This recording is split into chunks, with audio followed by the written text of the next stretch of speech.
With changing needs and demands around us, our architectural practices also have to change, adapting to the regional needs rather than following the Western practices. As the climate changes around, as some cities run dry whereas some are flooded, the change in practice was never more important. As Jim Rohn said, whatever good things we build end up building us. A very good evening to the dignitary, esteemed guests, and respected teachers and fellow students. On the behalf of Department of Architecture,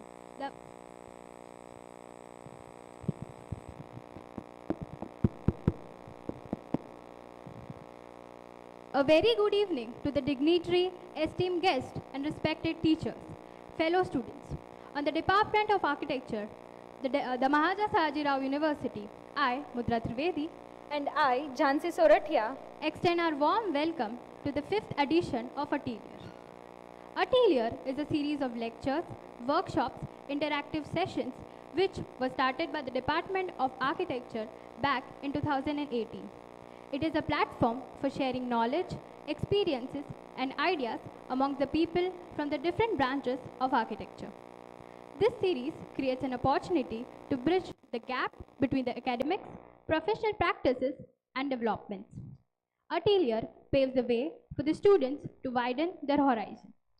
architect Sachin Bandukwala, has done his bachelor's in architecture from S.A.S, Ahmedabad. He has keen interest in exploring and understanding various forms in nature. He has documented a number of architectural significant temple complexes and stepwells around Western India. He firmly believes that to make something, you have to break something. So make sure you connect it well to your needs, purposes, intentions, and celebrations. Try to stay close to the original form of the material as much as possible, so that it may easily return to nature or be adapted for reuse. Architect Melissa Smith is an architect and an urban planner. She has done her master's in architecture from the University of California, Berkeley. She is engrossed in understanding the incremental, unplanned transformation of aging modernist planned cities and continued by examining settlement formation in India. Follows how inhabitants tend to restructure their built developments over time. She is a visiting faculty member of architecture and planning faculties at S.A.S University, Ahmedabad. Alongside, they successfully run BandukSmithStudio, an architectural urban designing firm in Ahmedabad. The firm has been recognized around India for design excellence, featured in Architectural Digest AD 50 list in 2016 and 17, and in Indian Architect and Builders list of practices of consequences in 2012. On behalf of our department, we welcome you all. Now, I would like to invite S.A.S President Jaimin Suthar and General Secretary Hiral Thanki to present a token of gratitude and welcome our dignitaries. Ma'am, sir, please.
Huh?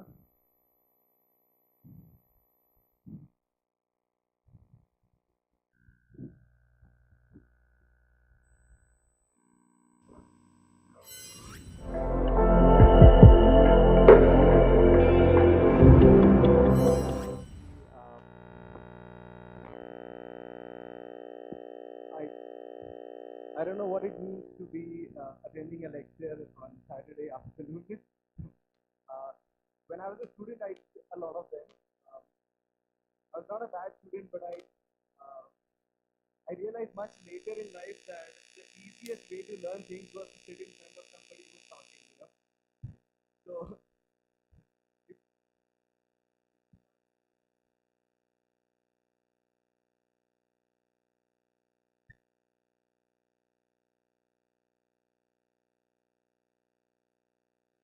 Hello, hello, hello.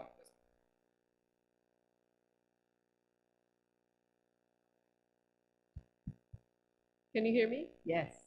Okay. And hopefully that noise will get a little softer now that. Yes. Wait, can you still hear me? Great. I'd like to thank you also. Really happy to be here. This is the first time I've been to the architecture part of the campus, so it's really nice to see the building and the fresh experimental quality of the outdoor space. Really happy about that. Architecture schools should be a bit messy. Today we are talking, we titled our talk Negotiating Practice. And the reason we did that is because we feel that architecture practice in general is a set of negotiations. It starts at the heart of our practice, which is between the two of us. We're two very different people. We don't agree on many things. And we think that our architecture at least is better because it is a result of sometimes intense negotiations. But you really have to think about why. she's not talking about just negotiations between us with various other factors. Yes, we negotiate. At the core of a practice, having a partnership, I think is a valuable thing because it means that negotiation is at the core. But as Sachin said, the negotiations go far beyond just that. Architecture itself is about negotiations. When you're making a building or you're making any kind of a space, you are trying to achieve something that comes from many different types of knowledges, many different sets of ways of looking at things. It has many practical concerns, conceptual concerns, social or emotional concerns, and our job is to bring all of that together. And on top of that, the context in which we practice, for us, it's largely Western India, but we practice across India. But the South Asian context is one of extreme diversity. There's extreme climatic diversity, there's extreme geologic diversity, and there's extreme social and economic diversity. And so the different kinds of places that we work in have very different sets of problems and very different sets of skills to apply to those problems. And rather than think of that as a disadvantage, we think of that as an opportunity. It's challenging to work in these kinds of environments. It's challenging to work in many different environments. But we like to look at and to find the opportunities that we can in these contexts, spaces where we can do things that otherwise would not be possible in a more standard type of a setup. And so today what we're going to talk about is some of the opportunities that we've taken in a number of different projects, and how we sort of leveraged that opportunity. And to start, we're going to look at the landscape that we work in and the ways that we've been looking at this landscape. Yeah. Next. So the first thing is actually a course. We taught a course called Shelter Trek in 2015. Other way. We taught a course in 2015 at SEPT, which was one of those summer courses, 2 weeks long. We drove from Khambhat in Gujarat up to Leh. And the idea was to take a transect of the country, look at these diverse climatic and social contexts, and look at the traditional architecture, how it's made, how it falls apart, where materials come from, and how they apply to different climates. Next. And by taking that cross-section, we were really able to see a wide set of different practices. And so I'm just going to highlight on some of them. Here in Khambhat, you might have all been there, but this is the Jama Masjid in Khambhat. One of the interesting things about this practice is it's sandstone architecture, but it's a practice that was developed out of the Jain Derasar formulation of the 9th and 10th century, I think. But it was developed by Jain merchants who were trying to attract Muslim traders from across the sea. And so they used their religious forms, but then they turned them into a mosque, because if you wanted to have Muslim traders, they needed a place to pray.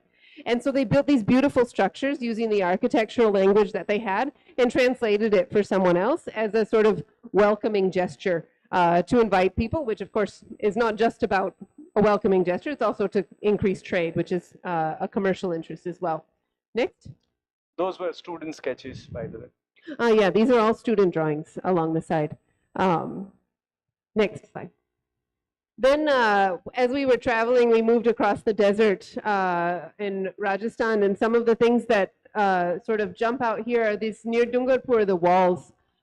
This is rammed earth, but it's rammed earth with a large amount of stone in the walls. So it's actually really, really solid walls, and the way you build them requires almost no formwork.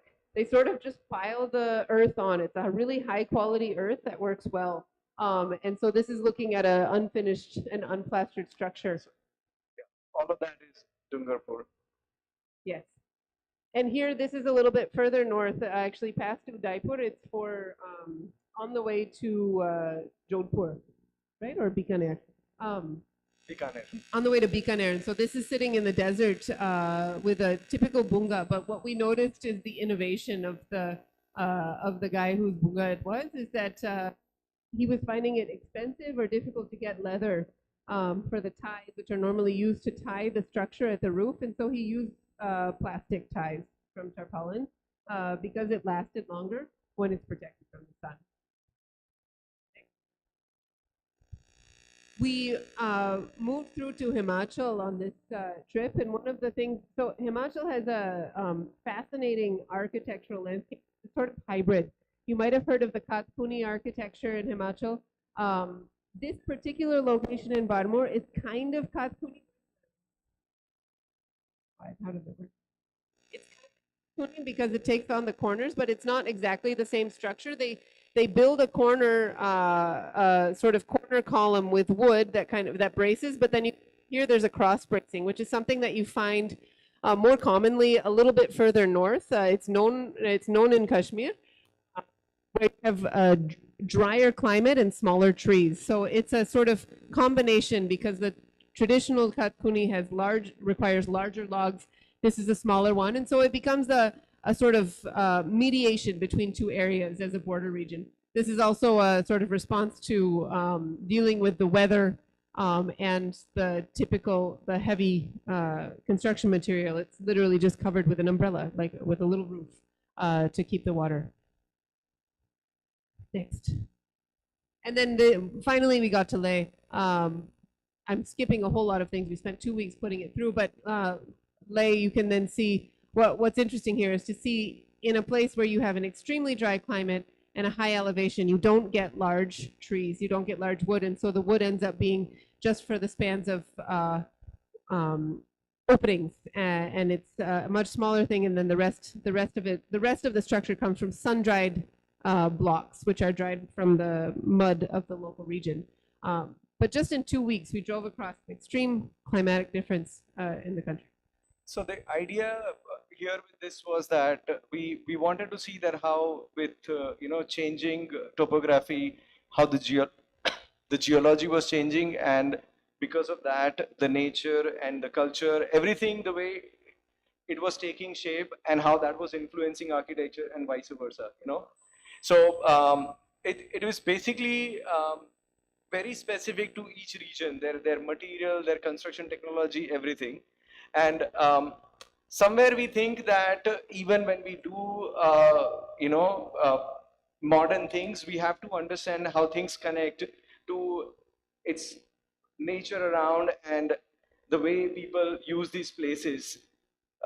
We'll talk about more as we go along.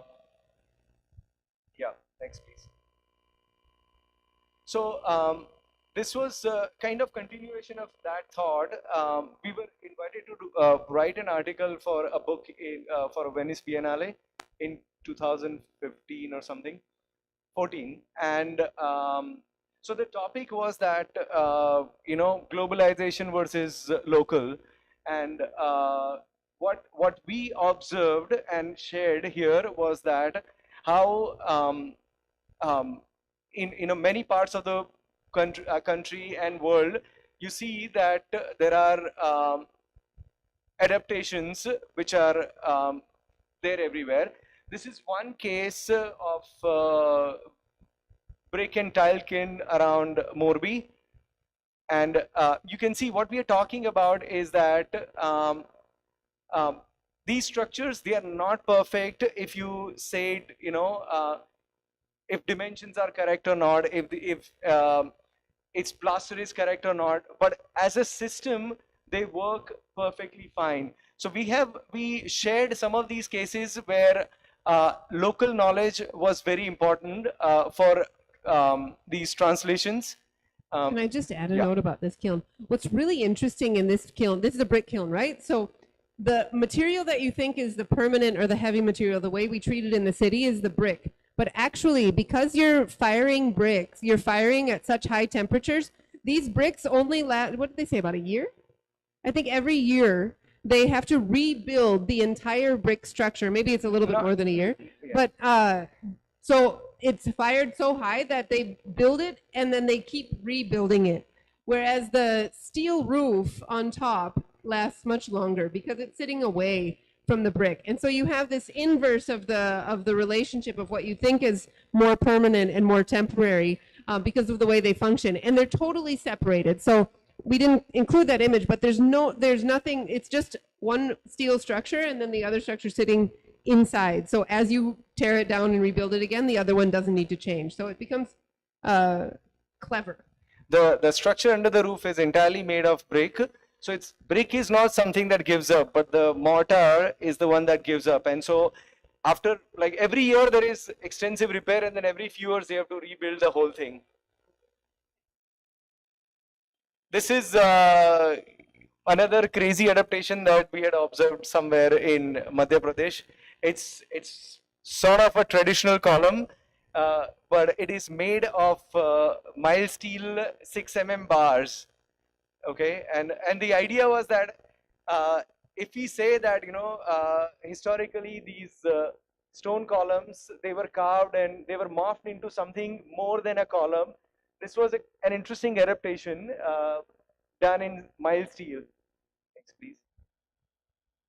And then you have these even more impromptu adaptations of people where they're carrying this huge industrial element, and because they needed a shelter for their people, they were just carrying, they were going at practically 20 kilometers an hour, so they could have this thing without any problem. So well, the thing is the flag. You need the flag anyway for the long, the oversized load.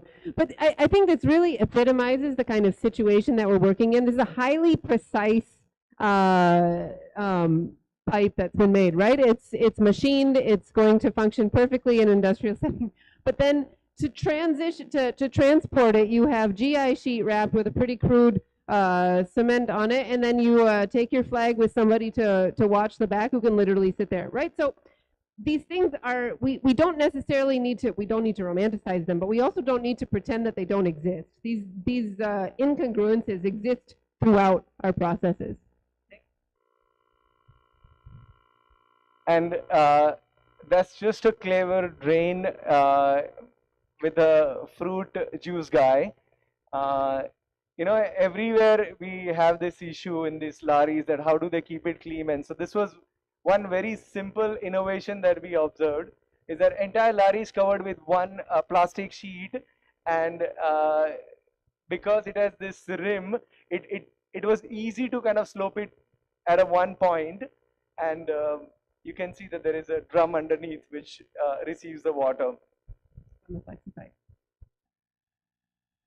So this is another project where we looked at the city because I think what you can see from here and what we were really trying to do is that architecture and the way that we're practicing it, however it comes out, is not coming out from a product of knowledge that comes only from the university or only comes from sort of educated so-called, like, official spaces, the knowledge and the responses that come from everywhere. They come from all sorts of different knowledge, and everyone participates in this. This is a project on vacant land where we looked at what kind of private or unsanctioned vacant lands exist in the city, because the idea that we were looking at is that actually these vacant lands, which are contested spaces, they're spaces that there's some legal issue, there's some reason it can't get developed. Usually there would be a boundary wall around it or something happening. But those are spaces that for people, for people who have time, they're an opportunity to occupy. And we felt that the city needs to recognize them more. But the first step to recognizing is to show them, to show that they're there. Next. And so within that, we developed a workshop looking at these sites. And then we looked at the kinds of processes that are used when spaces are occupied. So we looked at, I mean, here are just a few examples. We created an installation for the students to join on one of these fields. And then we looked at the kind of recycling systems that exist. These are recycling GI sheets, whether from oil boxes or other things to make suggeries. And then this is the recycling of the rebar that comes out of building concrete slabs. When buildings are broken, it actually gets recycled into like window grills or other sort of secondhand uses of mild steel. It's not done in a particularly great way, but it's a process that has the potential to be thought about. So the idea behind the entire vacant land workshop and the observation is that you know, if you see moneyed people around the city, they have access to many places to entertain themselves, do things. Even if you have money, you're looking for places where you can freely go and access and express yourself, or simply just go and play cricket, football, or whatever that you want to play, walk around, run around. There are so many places around the city which are lying vacant, not used. You know, we're not contesting ownership or anything like that. But the study that we have made, it says that these places, however temporary they are or however temporarily available, they continuously help with health of the city. You know, how people can occupy these places and enjoy themselves, and even sometimes with smaller economical activities.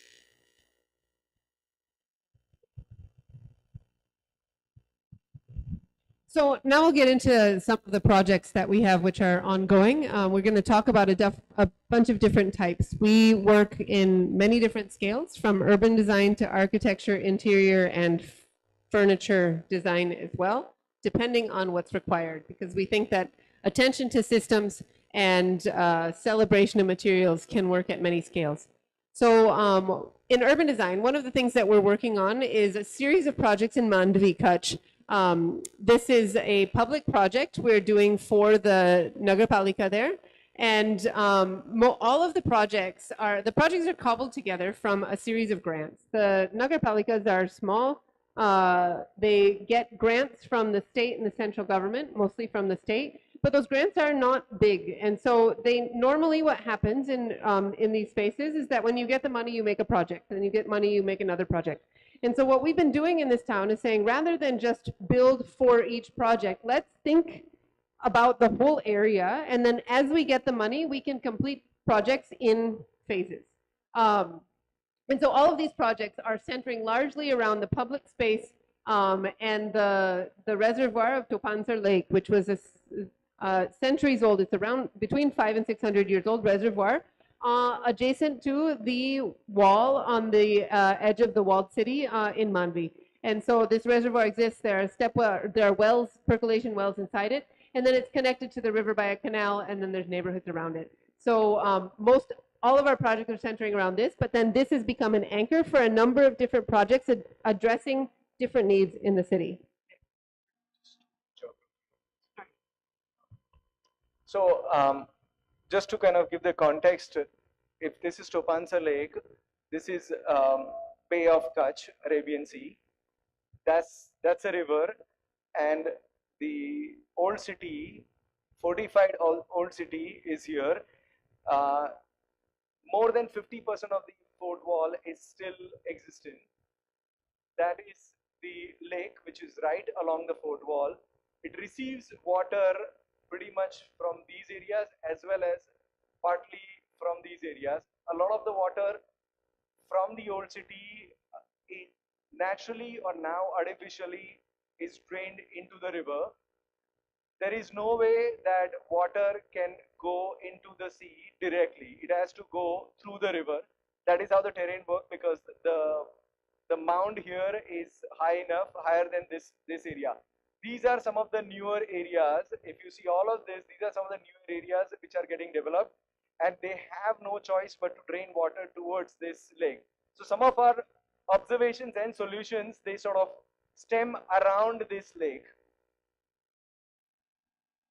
Okay, so one of the tasks that we were given was, so there are, how to develop public areas. So now Topansa Lake, which is the sort of city level urban space, public space. If you see, every sort of new society or new development also has this common plot, and with what they call as Jan Bhagidar, with people's participation, you can develop these plots. More often than not now, people are not paying money, but they have to give the consent to municipality to develop these areas. So these are some of these pocket parks, as we call it. The idea is very simple. In routine, the main focus is around children's and senior citizens, old age people, where every now and then, when there is any festival or occasions, we also expect that the entire sort of community or neighborhood would gather. So what we have done in most of these places is that there are places to sit around. So it depends on the availability of fund for that particular settlement. We would devise a way where bit of some trees would grow, some where areas where people can sit around, where kids can play. So we literally have these turnstiles which are done in such a way that kids can play around here. So if you see, there are these simple forms which are like land forms, or say ruinous colonnades, or anything that is architectural. But what they do is there are swings, there are places to sit, and it is around a large places to congregate. So that is for kids to play, or if to do garba or holi, or like small engagement, birthday party, anything that you want to do. So we have done these proposals to generally help with the quality of life in these common areas. So yeah, next please. Another project that we worked on as part of this is a grant for lighting. Now, this is a simple, small project where the city received a grant to put in new streetlights. Normally, what they would do is they would buy LED streetlights, put them up on a road, and that's the end of it. And we said, wait a minute, in the same budget, we can do something a little bit more. And so what we did instead is we designed lights, custom lights, and we said, we're going to light the wall.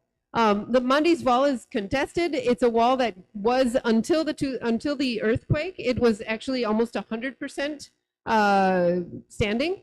And then because of the earthquake, it didn't fall down. It was used as an excuse to tear down large parts of it. And so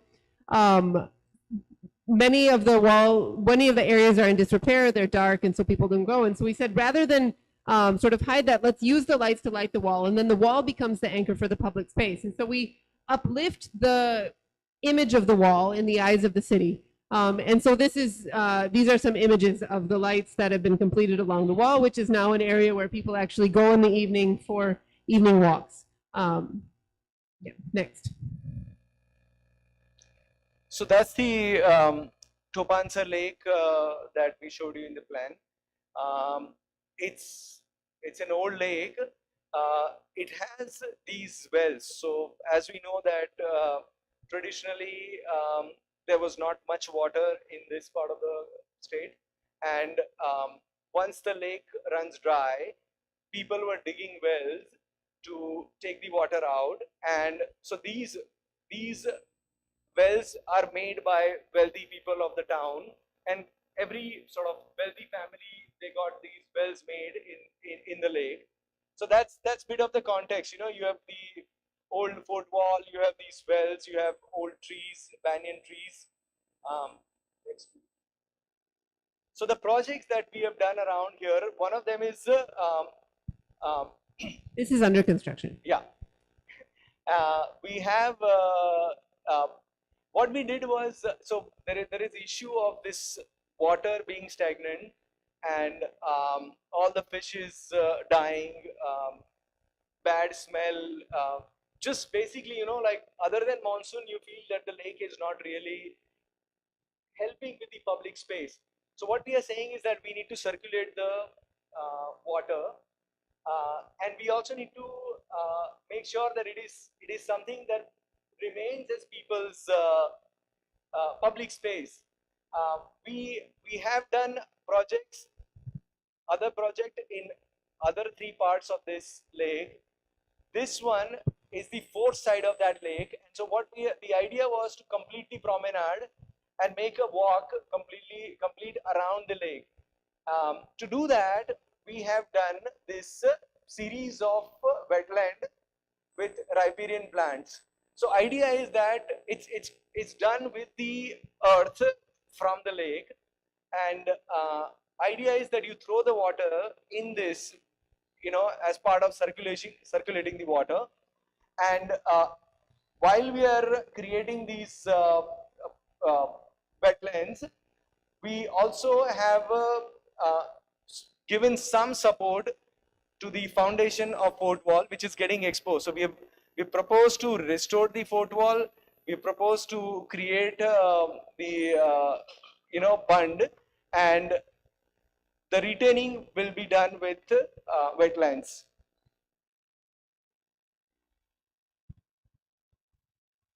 And that's the other area on the other side of the Topansa Lake, where we have proposed up. There are existing parks, so we're talking about having more facilities. So this is one of the public toilet that we have proposed.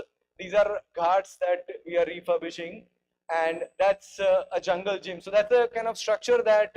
So what people also want, that when something new happens, you can't do everything subtle. You can't just say that, okay, we're just going to change the finish and things like that. People want that you make it a large festival. So this structure like this help identify that something new is happening. So this is part of what they call as Mahila Garden. Okay, and so we propose to remove the boundary walls and completely open it up, and put this structure, which is where there are swings for kids, and kids can go anywhere, adults can also go all the way up, and it gives you a panoramic view of the Topansa Lake area.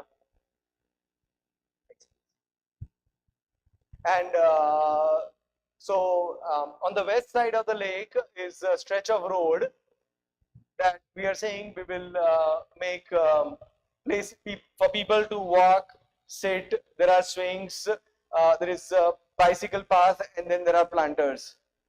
So these are the kind of things that we propose. We've also allocated area because there are vendors, to serve food and things like that. So we've also allocated areas for that. This is in construction photographs. Next, please. And so the lake is the center of the projects. It's the center of the water ecosystem. As Sachin mentioned, that the water goes out to the Rukmati River. Everything needs to drain there.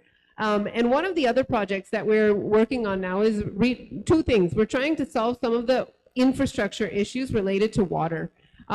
This is another area where these are urban design projects. Urban design doesn't fetch a lot of money for grants, but infrastructure does.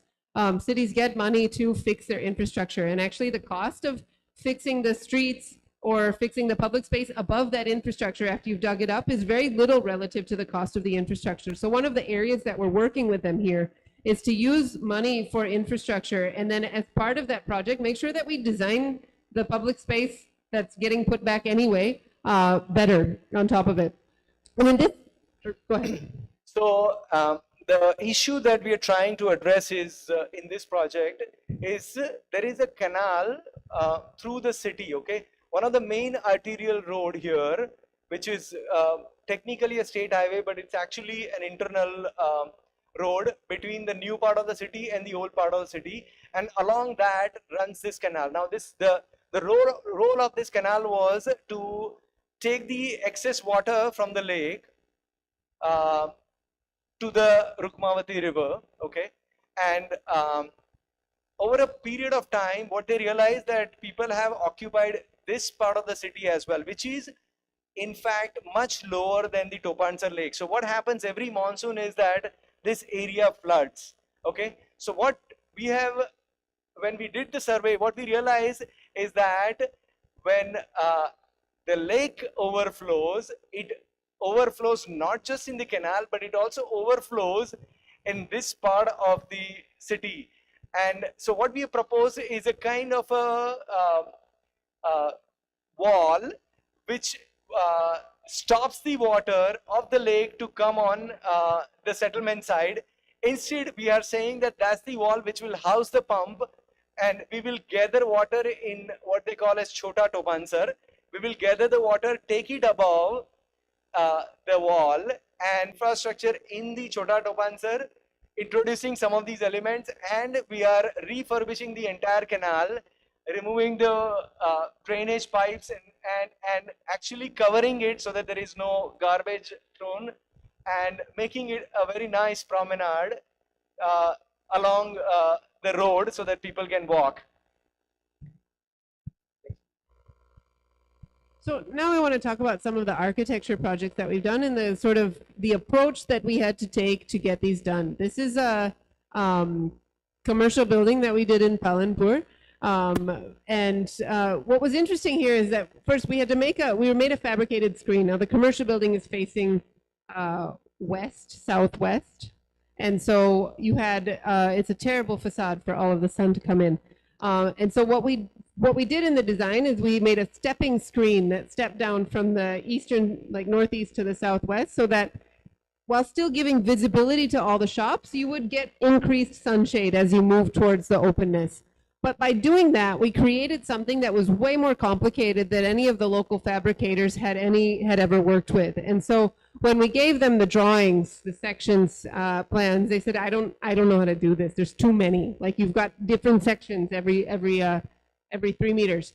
And so what we did is we revised our drawing system. We said, don't bother with the sections. We'll give you the details of the junctions and the basic heights, and we'll give you this 3D. And the 3D defines each bay.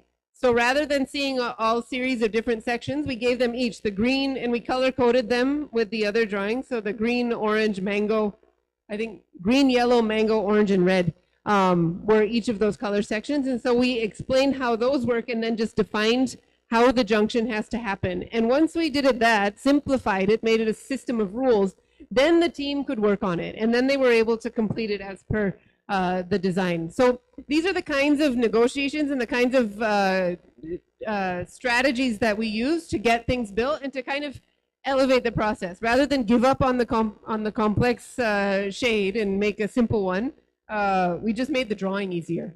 So this is, remembering negotiating. This is not in Ahmedabad. This is in Palanpur. We did this project about 6-7 years ago. 10. Okay, sorry, 10 years ago. And even now, if you have to go, if you give somebody drawings, and if you tell them that, okay, fabricate this, they are actually used to making industrial shades or very basic, so if say pitch roof, or dome or vault or something like that. So when we are working from far away, we have to have a very easy way so that we can communicate. So we can, if they have problem with Mango Bay, they can tell us that, okay, can you explain us this issue with Mango Bay? And it was just a very, very simple communications once we made this drawing, and they could execute very easily. in all of our projects, we try to maintain a observation or a study of what happens afterwards. We do a lot of houses and housing, and so this was one experiment where we did it's affordable housing, also in Palanpur, twin bungalows that we built, and this one, yeah, was completed in 2013. It was under construction for I think 3 years, and started in 2010, and so 60 houses. All the same. So what we decided is that every few years we're going to go back and see what people have done to them. And so this is a kind of system that we use in the office to identify the elements that are added, the things that are changed to the house as time progresses. And so it starts with smaller things, closing a skylight, extending onto a veranda, making some internal changes, and then some people have actually expanded up. We designed the house with an idea that the staircase comes up as a concrete staircase. It can be the anchor for the structure on the first floor, so that when people expand onto the first floor, you've got a guiding structure. And then a lot of this is to sort of test whether people do it or whether they change into something else. And we found a mix throughout, but that's one of the practices that we do. So interesting thing is that, I mean, you can see that this is, you know, it's not a very expensive house type. You know, it's designed for middle class, or you know, somebody who can afford this without spending too much money. But it's still done with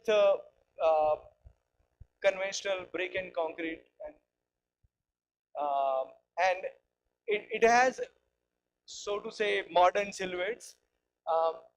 The idea behind these studies is that even though we think that we can propose these modern things and we are modernizing everything, it is important to know every now and then that there are local rituals, local lifestyle and patterns that plays a big role in how people adapt to what you propose, you know. So when we went back, we saw that, you know, I mean, how some people were simply brutal in covering the skylight, or you know, making jali in front of a very nice semi-open space and things like that. People had the idea that, okay, you know, like, I mean, they can afford so much, but they have this extra room that they would like to build and give an access from outside and rent it out to somebody, you know. So that, how that changes what is going on in original architecture. I think it's very important that you understand in different contexts, because otherwise you're simply going to go and propose something that does not belong there, certainly for time to come, you know.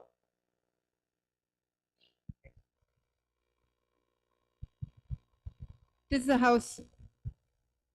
This is a house we did in Disa.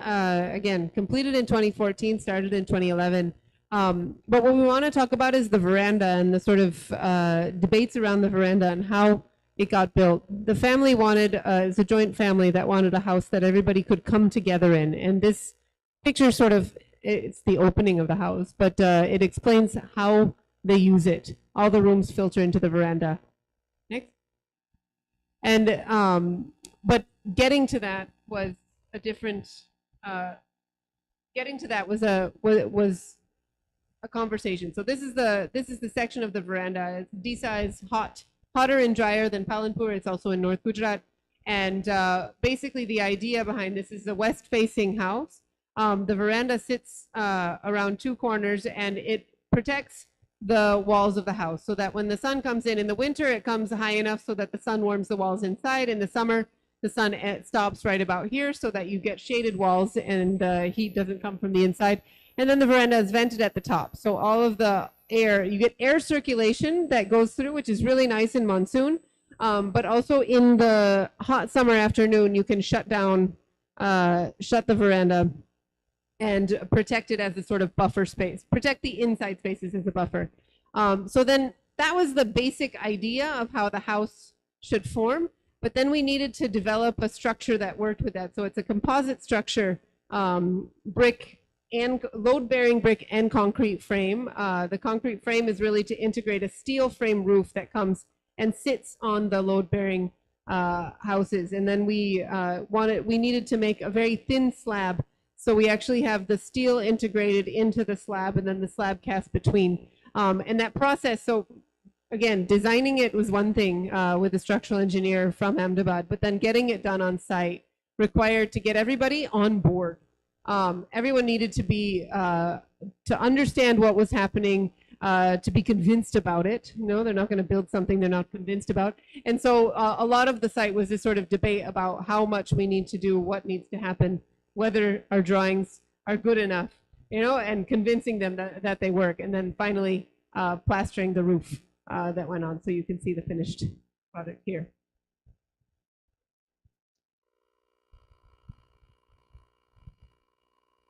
This is another house. This is the house. So that house went well, and we designed the brother's house too, right? So this happened. This one just got completed this year. This is Shunya. It's just down the street. That wind house is just over there. They both sit kind of on the edge of this potato field. But one of the things that we were working on in this house is a really small one. This is a twin bungalow plot with 2 shared walls. And so we were really working on this house. One of our goals was to make something that was comfortable, that was exciting, that worked for the family, but that was the same budget as any kind of typical house you would find on a site like this. Because we don't want to say that architecture needs to be more expensive, it should be less. So in the same amount of money, we should be able to get a much better outcome. Next. And so this is the house that we did it. And it's got a large entry. It's got an open interior with a kind of eclectic set of furniture and a very simple steel staircase that goes up to the top. But one of the things that the client was really interested in that we spent a lot of time working on was figuring out how to integrate lime with the construction. We couldn't afford lime. Lime is something that I'm sure you've all been studying. Is very hot these days and very trendy. Lime is traditional, right? It's a traditional way to keep cool structures cool in a hot, dry climate because it's really good at holding moisture.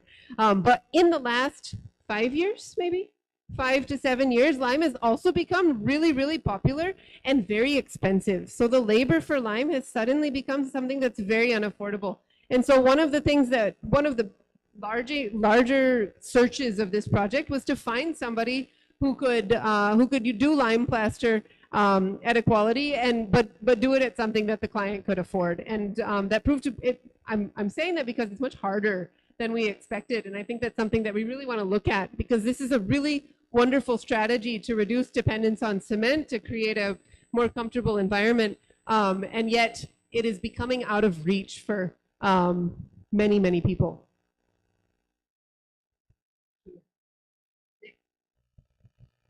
We're just talking about one interesting thing for each project. If anybody has a question, speak up. So this is a project about rebuilding a broken Haveli. It's a largish house which was being brought down in North Gujarat, and we were rebuilding it as a weekend house on the outskirts of Ahmedabad. So 350-year-old Haveli, and it was of a certain kind. We procured all the wooden elements, and the original house was 2 parallel walls, and the house was sitting inside. What we proposed was on a large, about 20,000 square yard plot with small water bodies and things like that. So we were making this as a weekend house, and the idea was to rebuild something that that we had procured, but in such a way that it would have genuine connect with its surrounding. And it was a very interesting process with blending in newness with these old elements. So we had to answer difficult questions like how permanent can this be, you know? So very clearly this was a brick and concrete structure. The entire plot where we were building this was on an average about 3 to 6 meters below its surrounding. The water was coming down, and so every monsoon, that, I mean, we knew the land for 2 years while the process was going on. And every year from the surrounding area in the monsoon, you will have large, I mean, naturally there were water bodies. And what we did was that an exercise of cut and fill to locate one of the higher point higher than the adjacent road, okay? And in doing that, we had to, the foundation was going as deep as 6 meter. When we do that, that sort of foundation, we didn't have a choice but to make it out of brick and concrete. Budget was also a criteria, that we cannot cross certain limit. So when we were rebuilding this old Haveli as part of that, we wanted to be very sure that uh, it is very clear that there are areas which feels very new, very fresh, but the essence of architecture is something that has always made us feel comfortable. So there is large veranda space with circular columns. We had this courtyard in the center of this open space. And this house that we had procured was actually something which was 1.5 story. And that gave us an interesting perspective on the scale. So if you see, this is not a double height space, it is 1.5 times the floor height. And we were working with this master craftsman who was then 85, 84-year-old, and he knew how to bring back, how to assemble these old elements more than anybody else, including us, of course. And so that's us doing the study, because the situation was such that we recorded all the elements. We had to store them back. We had to go back on the drawing board, and we had to see how all these pieces come together, because not all parts were perfectly in good condition. When we build something new, we cannot make everything, look as if it was completely weathered. So once we did that exercise, we came back, and then we had to again discuss with the craftsmen that how we can make some of these elements again, missing parts again. Next, please. And this is how it was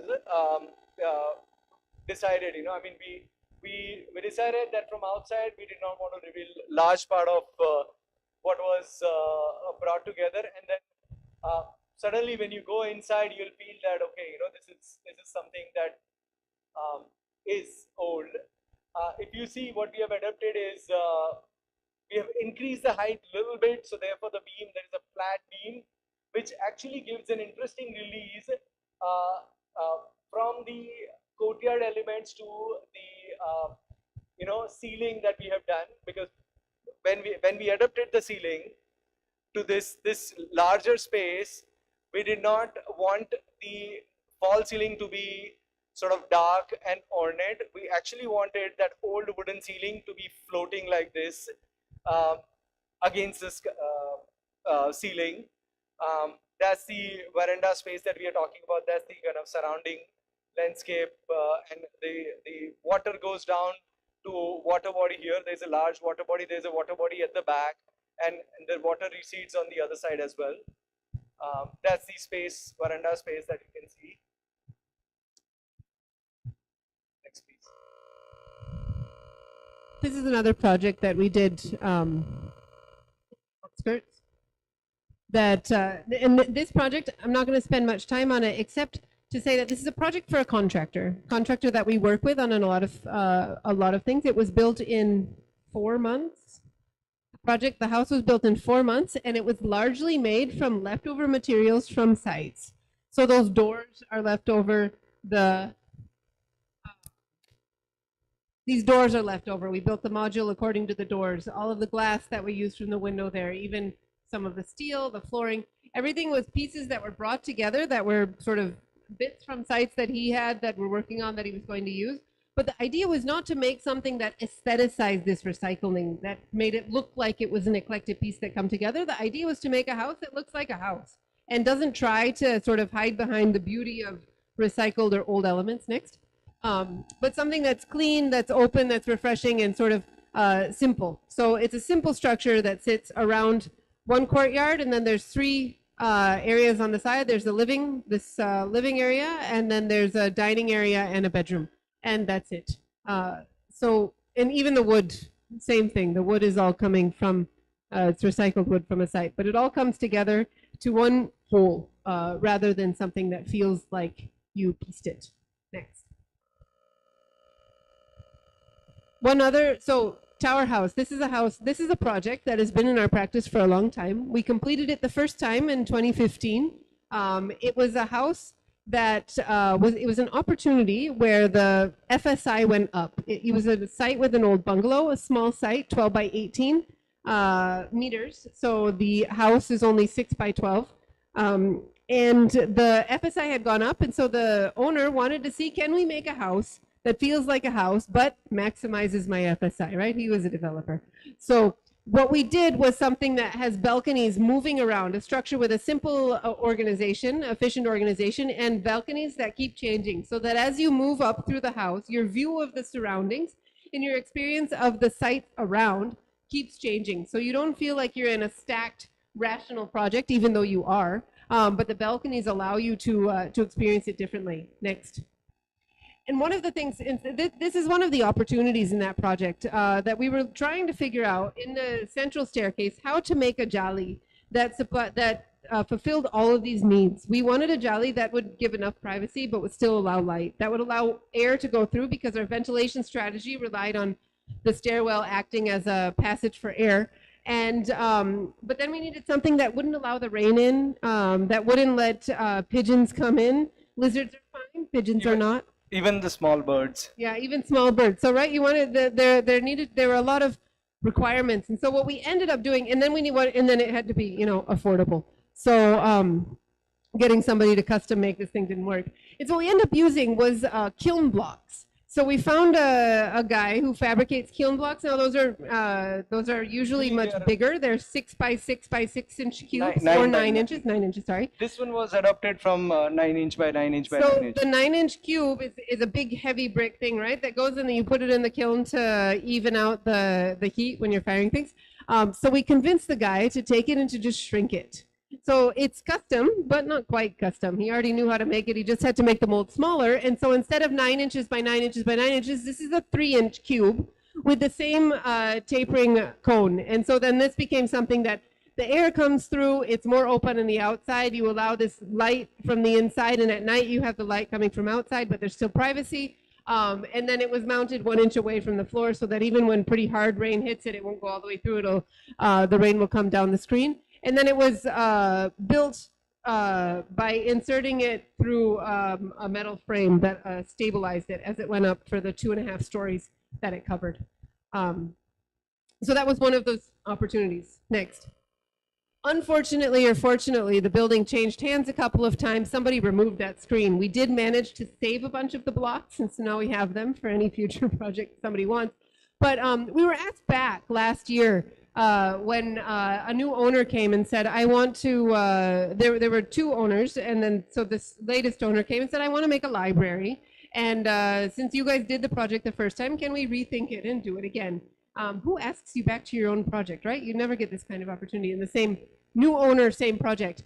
And so what we had to do is we had to reconceive this house, experimental house, granted, as a library. And so now it's a public institution. It's the Art.Sheila Architecture and Design Library.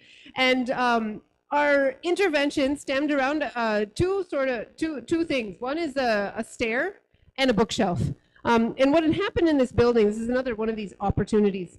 The owner, the in-between owner, previous owner, had decided that the stair in the center couldn't be there for various reasons. I think he wanted to sell a full floor plate, and so he got rid of it, and he cut a new stair in the north side of west side of the building. Unfortunately for us and for him, or well, not for him, for us, that stair couldn't stay.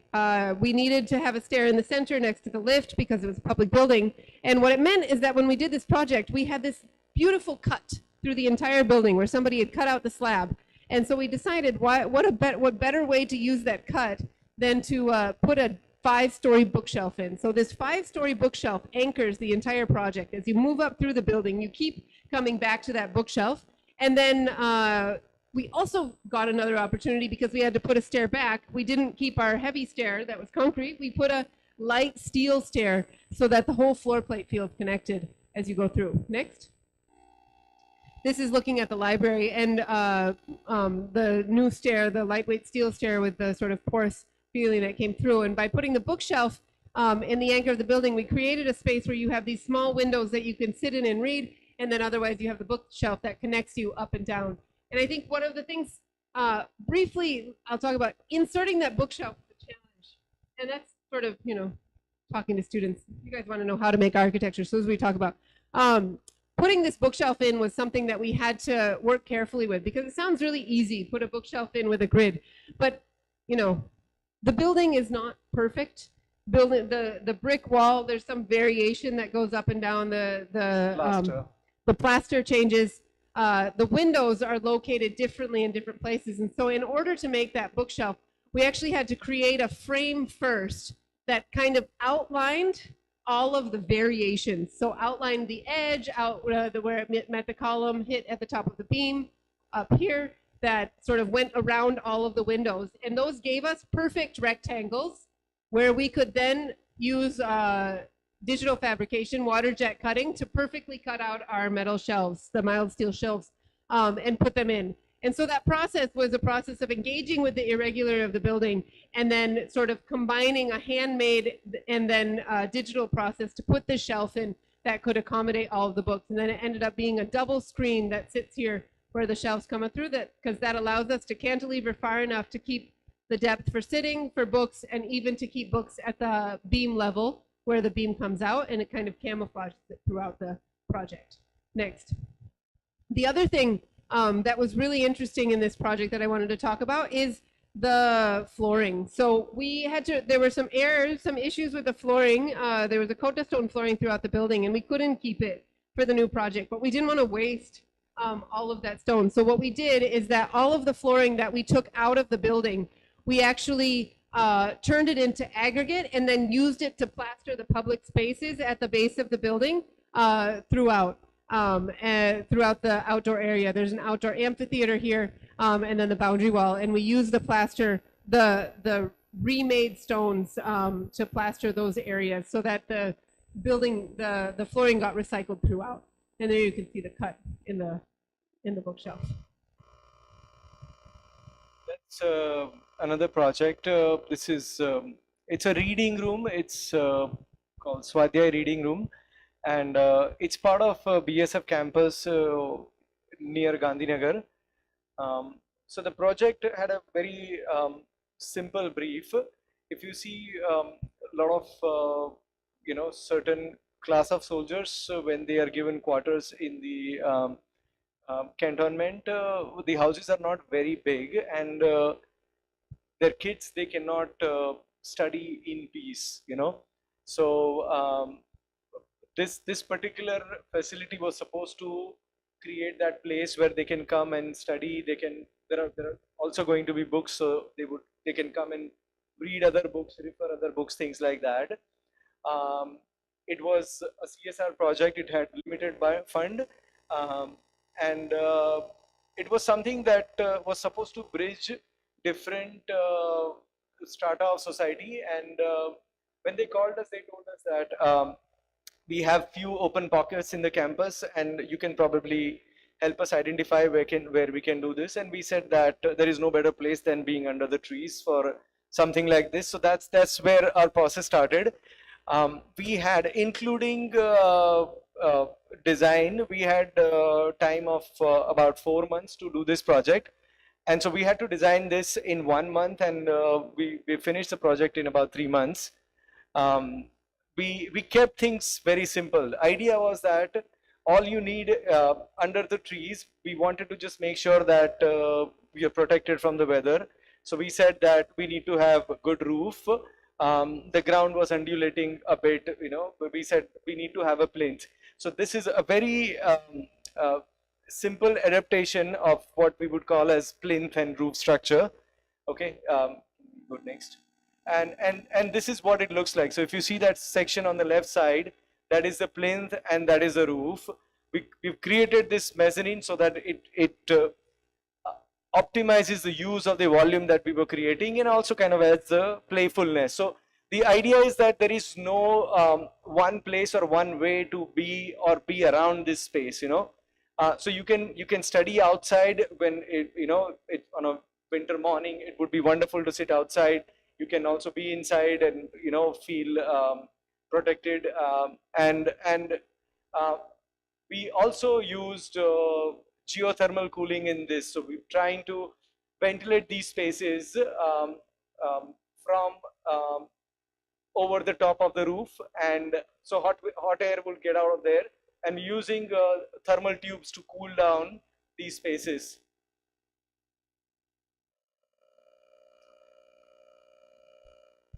Another project that we did in Ahmedabad is we call it row office because we revamped a row house to make a law office. Row houses are a typology that's not built much anymore. They're known to be dark and narrow and small.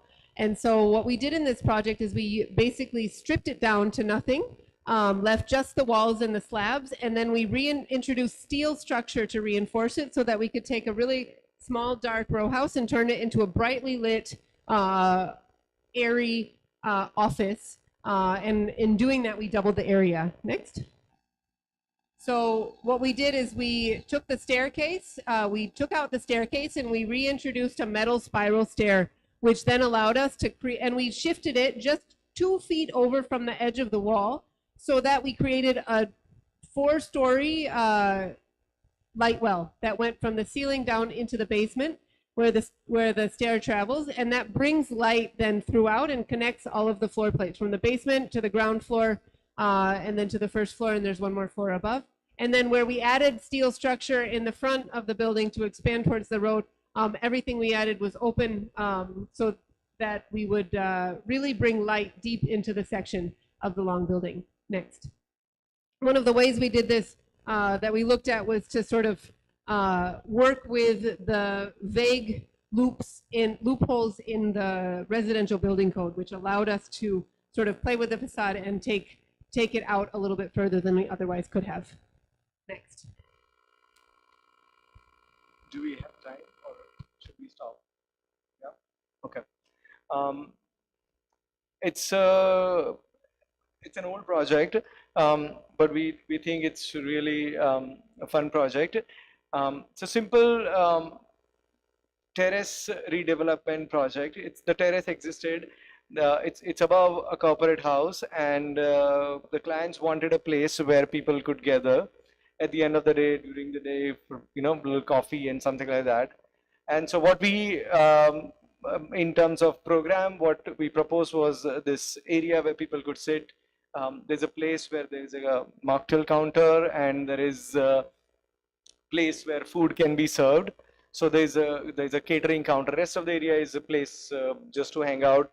If there is a larger gathering, you can bring more furniture and things like that.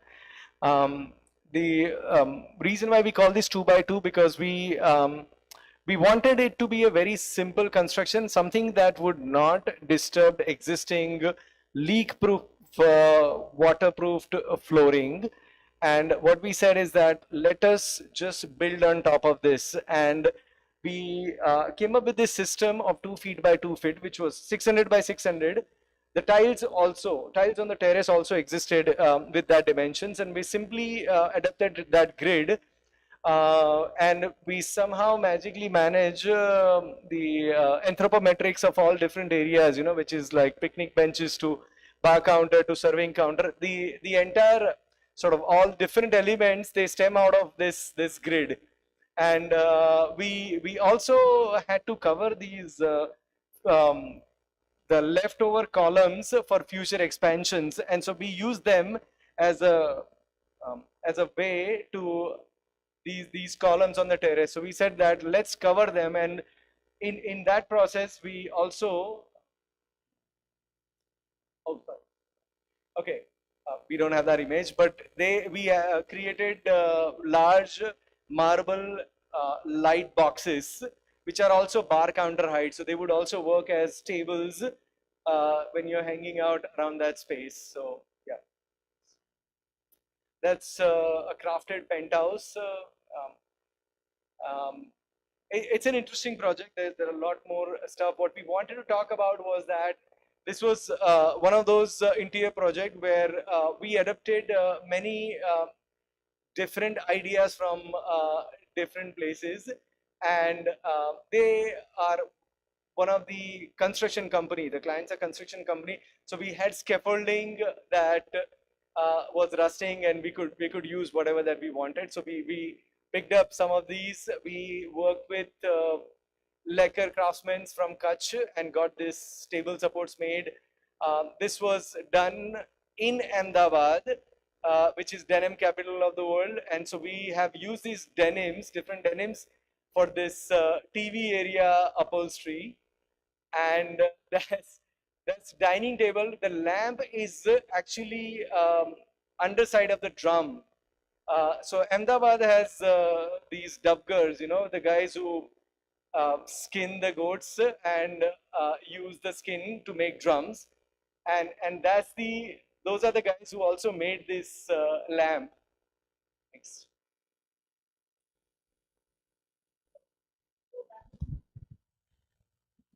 You can go next.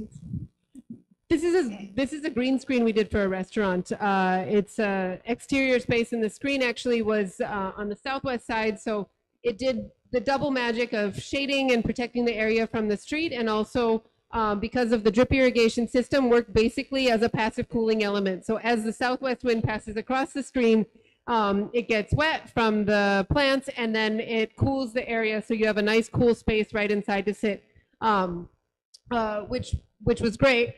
The other really interesting thing about this project is where we got the pots from. So the pots came from Tan, actually, Tangad. And they come from a factory that was very innovative in making sure they primarily make toilets, but they ensure that their moving kiln is never wasted.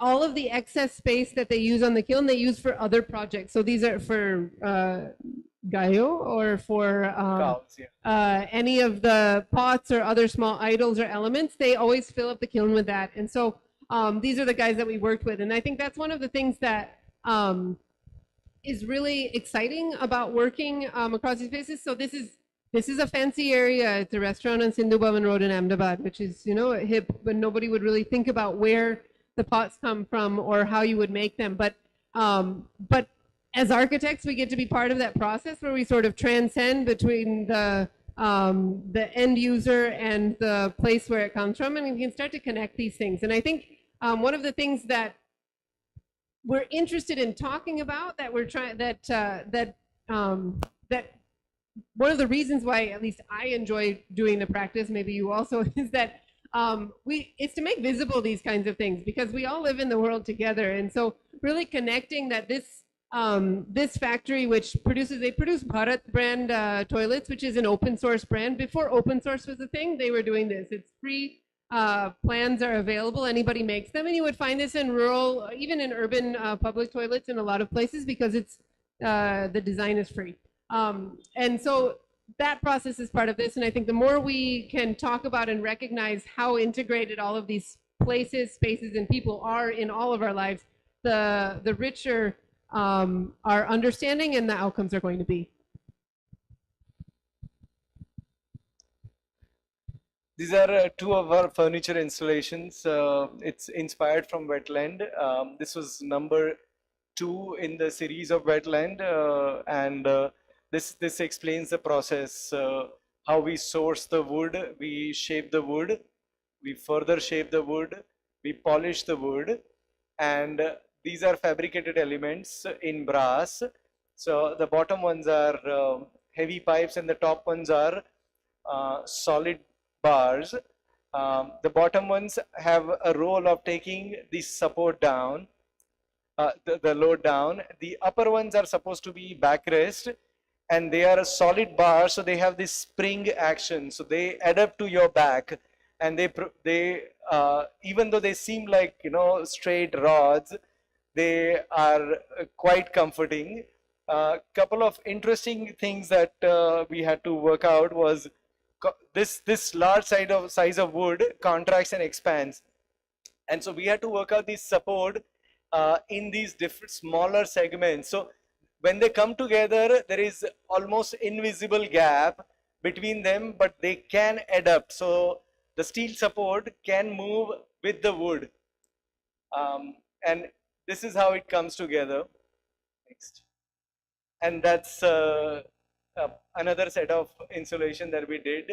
This is inspired from this observation that if you see in totally undisturbed banyan tree, while the banyan tree branches are going down to the earth, it is picking up nutrition from the earth, and while it is growing, sometimes the growth is also upward in very nutritious area, and it picks up these mounds of earth in those branches, and so this is kind of a visual drama that is adapted from that, and that is simply the way you know, bamboo would have knots, and in that those knots we have tucked these shelves.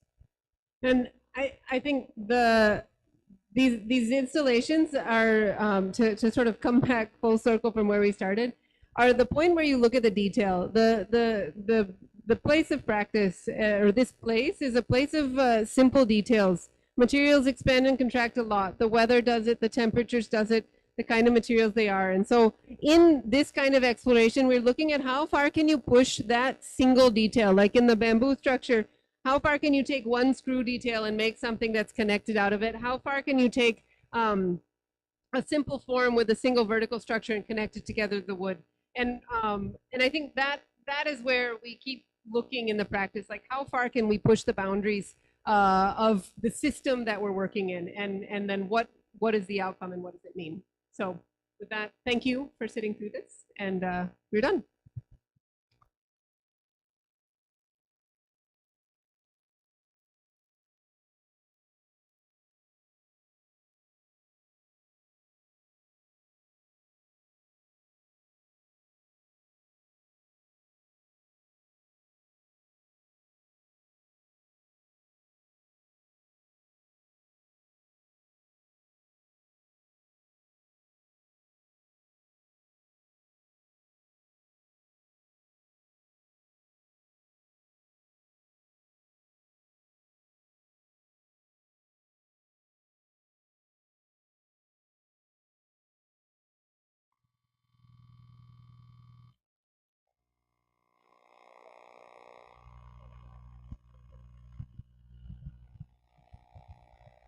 Thank you, ma'am. Thank you, sir, for the lecture. Now, we request Professor Mayur Gupta and Professor Arundhati Sakya to hand over the mementos to our dignitaries.